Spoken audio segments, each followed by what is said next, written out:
Venho sentindo que, por mais que eu tenha feito leituras maravilhosas ultimamente, 2024 foi um ano de ótimas leituras. Tava olhando também a minha lista de 25 livros para 2025 e fiquei com aquela sensação assim, tá, mas de que forma que eu vou dar o meu próximo passo como leitora, como que eu vou me desafiar, como que eu vou criar aí um pouquinho mais de bagagem.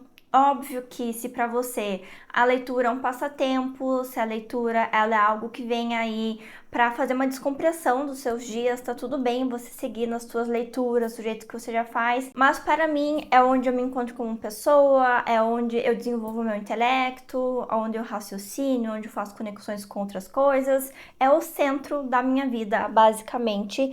E eu fiquei olhando assim das leituras atuais, as próximas leituras, que são livros que são ótimos, que irão trazer ótimos aspectos para minha experiência, mas ainda não era aquilo que eu estava querendo, que eu estava procurando. Eis que tem um livro que ele está há algum tempo aparecendo na minha timeline, em vídeos sugeridos aqui no YouTube, e eu pensei, tá, talvez seja este o momento, então eu vou começar a leitura do Em Busca do Tempo Perdido, do Proust. Gente, esse é um livro de quase 2.500 páginas. Dependendo da edição que você tenha, que você encontre, ele é um livro de quase 3.500 páginas.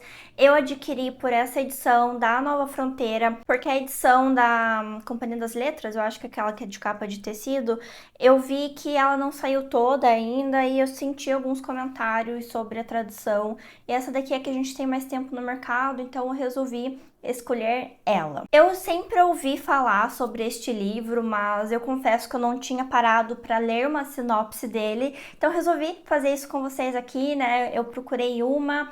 Eu acho que tem todos os elementos que fazem com que eu goste de um livro, mas queria contar para vocês também. A sinopse diz que o livro acompanha a jornada de um narrador que busca recuperar, por meio da memória e da introspecção, os momentos perdidos da sua vida. A narrativa começa com a famosa cena da Madeleine, um pequeno bolo cujo sabor desperta nele lembranças vívidas da infância. A partir disso, ele revisita a sua relação com a família, sua entrada na sociedade aristocrática francesa, seus amores, desilusões e principalmente suas reflexões sobre a passagem do tempo, a arte e a memória. Se não são temas que me são extremamente benquistos, eu não sei o que seria mais. E eu acabei assistindo vários vídeos, né, do pessoal comentando sobre esse livro antes de eu realmente decidir embarcar nessa. Mas uma das coisas que me chamou bastante atenção é um youtuber falando que nós não chegamos leitores prontos para essa leitura. E eu acho que isso vai muito de encontro com algo que eu mesmo penso, que às vezes a gente espera ter a melhor bagagem, a gente espera ter as melhores referências, a gente ter passado por X clássicos antes de se aventurar em uma obra específica. E eu sinto que isso é totalmente equivocado. Quando chegou o livro, né, eu desembalei ele, tudo. Eu tava sentada na minha cama e eu peguei o primeiro livro e li as primeiras 5 páginas. E eu pensei, tá, deixa eu ver como que é, porque eu já ouvi tanta gente falando que é difícil, que é isso, que é aquilo. Eu não vou dizer que ele não tem a sua complexidade, só que eu acho que a imagem que eu tinha criado na minha cabeça era muito pior daquilo que eu encontrei, assim, sabe? Eu acho que o livro fluiu, ele é extremamente interessante. Eu já sinto o aspecto que muitas pessoas mencionam, que é um pensamento arborizado, né? Então ele começa com uma ideia inicial, ele vai quebrando isso, disso desenrola outra ideia, um outro conceito. Depois que ele faz uns 10 desdobramentos, ele volta para a ideia inicial. Então você acaba se perdendo, né, nesse processo. E como uma escrita muito, muito bonita, muito poética, eu sinto que é um pouco como eu faço com o Poe, que às vezes eu fico tão levada pela beleza da escrita que eu acabo me desapegando um pouco do conteúdo. É um pouco como eu me sinto quando eu tô lendo um texto diferente em inglês ou que tem um vocabulário que eu não conheço. Eu acabo lendo ele primeiro para depois eu voltar e aprender o conteúdo. Então, um pouco dessa sensação. Mas, meu Deus do céu, não é algo que escrito em árabe que você, sem o domínio do idioma, vai ter que ler. Eu acho que fica então também aqui um lembrete, um convite para vocês buscarem desafios na vida de leitores de vocês. Eu não acho que a gente tem que sempre ir atrás dos livros mais difíceis, mais complexos, mais etc. Mas eu acho que é muito comum, às vezes, a gente ficar com um pouquinho de preguiça de pegar aquele livro que talvez seja um pouquinho mais desafiador ou que fuja um pouquinho daquilo que a gente está acostumado a ler. E daí a gente vai, de certa forma, criando um estigma na nossa cabeça que acaba nos distanciando de livros em vez de nos aproximá-los. Então, Em Busca do Tempo Perdido vai ser meu grande desafio para 2025. Fora o tema que me interessa, né, do livro, outras coisas que me atraíram foi o tamanho dele, porque eu acho que é um livro que vai precisar de dedicação. Eu sou normalmente uma leitora que pega um livro e logo termino. Dificilmente eu passo muito tempo com o livro na mão, então eu acho que vai ser um desafio meu para que ao mesmo tempo eu leia devagar, porque é o que todo mundo diz, que é um livro que você tem que ler devagar, tem que ler com calma. Então, nesse aspecto de ritmo de leitura e de cadência, é algo que por si só já vai me desafiar. Também é conhecido por um livro com suas frases enormes, e eu tava até dando uma olhada aqui no primeiro volume, e ele tem um parágrafo ali de 7 páginas. Então, é realmente uma leitura que você precisa fazer com calma, com atenção. E além disso, ele tem uma falta de um enredo mais convencional. Então, a gente vai aqui tá acompanhando, né, a jornada de um personagem que ele vai abrindo várias pastas, digamos assim, na cabeça dele, porque cada coisa vai lembrando um aspecto diferente e ele vai trazendo à tona essas suas memórias. Então, eu acho que isso sim acaba às vezes confundindo o leitor. Eu acho que se você fizer uma leitura mais atenta, isso vai te ajudar no processo, mas não quer dizer que já não seja um pouco diferente do que a gente está acostumado a ler. E é um livro que foca muito na memória, na subjetividade. Então, até onde eu entendi, assim, gente, não, eu li as primeiras 5 páginas para entender só o ritmo, depois pesquisei alguns vídeos também, mas a gente não tem aqui grandes eventos, não é um livro que vai sustentar no plot, não é um livro que a gente vai ter ali grandes acontecimentos que vão mudar a jornada daquela narrativa e que a gente não vai estar esperando. Não, é um foco interno, no mundo interno, na subjetividade, na forma como esse narrador vai experienciar o mundo à sua volta. E como que eu pretendo fazer isso, tá? Eu tô com um plano inicial que ele pode mudar. Deixa eu mostrar um pouquinho o box pra vocês. Olha, ele vem com essa caixa super firme aqui.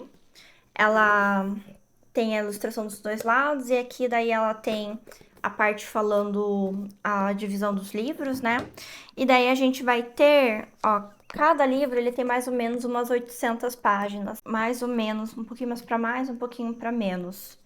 E daí, cada volume, ele vai ter alguns livros dentro dele, né? O primeiro vai ter 2 livros, o segundo 2 e o último tem 3. O que que eu tava pensando em fazer? Eu estava pensando em ler um livro, então esse daqui, que tem 2 livros dentro dele, o primeiro volume, tem o livro No Caminho de Swan e A Sombra das Moças em Flor. Eu pensei em ler um a cada mês, tá? Eu tava vendo aqui que dá aproximadamente umas 300 e poucas páginas, quase 400. Então, daria em torno ali de 12 a 14 páginas por dia. Eu acho que é uma meta plausível. Óbvio que eu estou com 1 milhão de projetos em andamento, da Biblioteca Secreta, projetos pessoais meus. A gente tem um papiro, né, que é a leitura de calhamaços também. Então, óbvio que os meus compromissos que são com os membros é prioritário, mas esse daqui vai ser então minha segunda prioridade depois disso, porque eu tô realmente bem animada de iniciar essa jornada. Como tem esse aspecto nesse livro que eu comentei, que ele abre ali uma ideia inicial, ele vai desdobrando em várias memórias e depois ele volta para a ideia inicial. Uma das coisas que vai ser importante para esse livro que eu sinto será a sumarização. O que que eu faço, tá? Eu não peguei nenhum livro aqui que eu faça isso normalmente, mas tá, digamos aqui, a gente tem um parágrafo aqui, né? O que que eu faço? Quando ele abre uma ideia, eu escrevo na margem aquilo que está sendo abordado naquela parte. Então, sei lá, Lembrança de quando ele brincava com a amiga no parquinho perto de casa. E daí, todos os parágrafos que vão passando, eu faço essa sumarização, esse resuminho, uma frase curta, 2, 3 palavras, que caso eu precise voltar, tipo, tá, passei 10 páginas dele, tá voltando na ideia inicial, eu consigo voltar, se for o caso, reler o que ele estava falando no começo, para conectar com o texto lá da frente. Isso me ajuda muito. Normalmente é algo que eu faço nos meus livros de não ficção. Deixa eu pegar um aqui, que é o do Dostoiévski que eu tava lendo. Ó, normalmente quando tem anotações que são nessa parte de baixo aqui do livro, são anotações sobre aquilo que tá escrito, e quando tem aqui do canto, são anotações de sumarização. Então, as do canto sempre vão ser coisas assim, tipo, eu preciso saber depois o que aqui na biografia ele vai falar sobre um personagem. Se isso já tá escrito, aqui, por exemplo, tem os crimes dos estudantes, então eu sei tudo que foi falado, onde que tá a parte, e daí o comentário sobre aquela parte específica que eu pensei, eu faço aquela flechinha do lado, entende? Então, pra mim tem uma grande diferenciação. É uma forma de eu segmentar as minhas anotações, eu acho que isso vai ajudar, principalmente num livraço como esse. E eu acho que uma das coisas também que eu mais ouvi falar, assim, é que é uma leitura chata. Eu acho que essa sensação, ela vem um pouco dessa desconexão com o que a gente está acostumado a ler, porque é um ritmo diferente. E até entrando um pouco no meu próprio ritmo de leitura, isso aqui contém autocrítica, que eu normalmente leio muito rápido, não que eu leia de forma rasa, gente, mas lembrando que eu sou uma pessoa neurodivergente, não é incomum eu passar 12 horas de um dia totalmente focada lendo um livro e conseguir aproveitar bem. Eu faço muita pesquisa ainda sobre os livros, mas eu sou uma leitora rápida, eu consigo ler um livro rápido. Isso acaba também me permitindo pesquisar mais sobre eles, e aqui eu tô vendo que vai ser um pouco diferente. E eu acho que na sociedade que a gente está inserido hoje, a gente sempre está correndo atrás de leituras rápidas. E eu acho que esse livro vem um pouco na contramão disso, e que eu espero que seja realmente uma boa experiência. Eu estou em dúvida se eu trago vídeos para cá sobre essa leitura, se é algo que interessa a vocês ou não. Então deixem aqui seus comentários, tá? Se vocês já leram, enfim, deixem sua palavra de apoio, caso vocês tenham alguma para me dar. Mas eu não sei ainda de que forma que esse livro vai aparecer no canal, ou se vai aparecer no canal. Eu só queria trazer esse vídeo aqui comentando desse desafio que eu estou fazendo para mim mesma, e que, novamente, você não precisa começar a ler um livro desse, não precisa se desafiar dessa forma. Eu acho que eu estava precisando para me manter motivada, engajada, e que eu sentisse que eu realmente estava me desenvolvendo como leitora. Mas você pode ficar tranquilo olhando os livros que mais lhe convém, e podem daí testemunhar o meu sofrimento ou não com Em Busca do Tempo Perdido, do Proust. Caso você tenha assistido até aqui, meu muito obrigada. Conto com o seu like nesse vídeo, com sua inscrição no canal. Agradeço, como sempre, os membros da Biblioteca Secreta que fazem a diferença no meu dia a dia, e eu te espero no próximo vídeo aqui do canal.